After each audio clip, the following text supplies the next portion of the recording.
WWE Wrestlepalooza 2025 match grades, results, and re-watchability scores.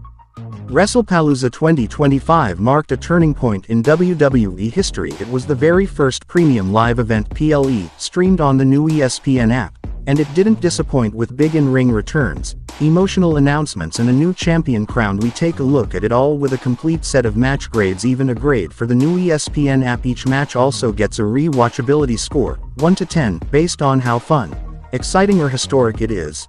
So if you missed any of the action live, you can decide what you'll go back and re-watch. ESPN app performance grade A+. Why the ESPN app worked really well for the stream. With no lag at all, the video and audio were solid the whole time. One of the coolest features was the multi-view option, letting you switch between other ESPN events like college football. That was awesome for anyone wanting to catch multiple live games in the downtime. Overall, it was a great start for WWE moving their streaming over to ESPN.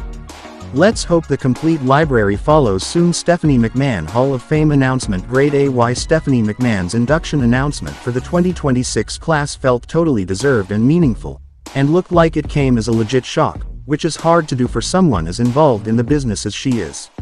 Having The Undertaker do it felt authentic.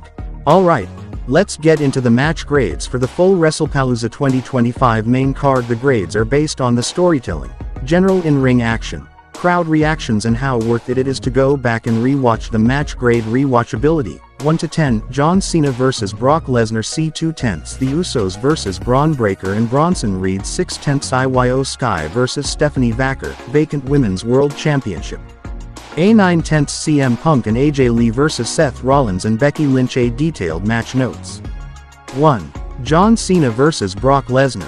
Grade C highlights. Lesnar's dominance and Cena's comebacks weren't compelling at all. The emotional aspect, Cena nearing the end of his in-ring career, did add stakes, but having Cena get basically squashed didn't really leave a good taste in our mouths.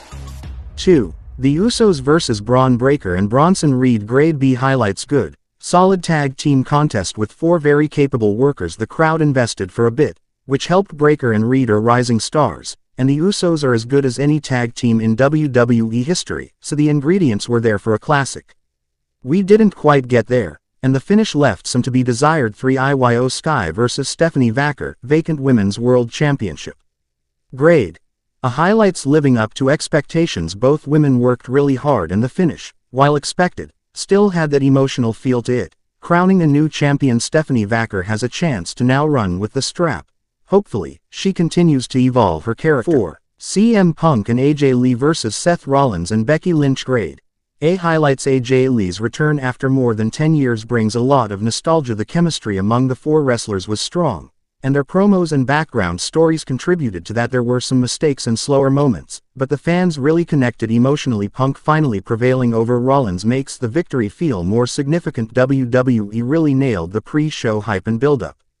The card also had a bunch of strong matches and some memorable moments, like a new champ and the Steph Hoff announcement. The event had a smooth broadcast, too. Sure, there were a few mid-card matches that could have flowed better, but honestly, the good stuff totally outweighs the not-so-great part.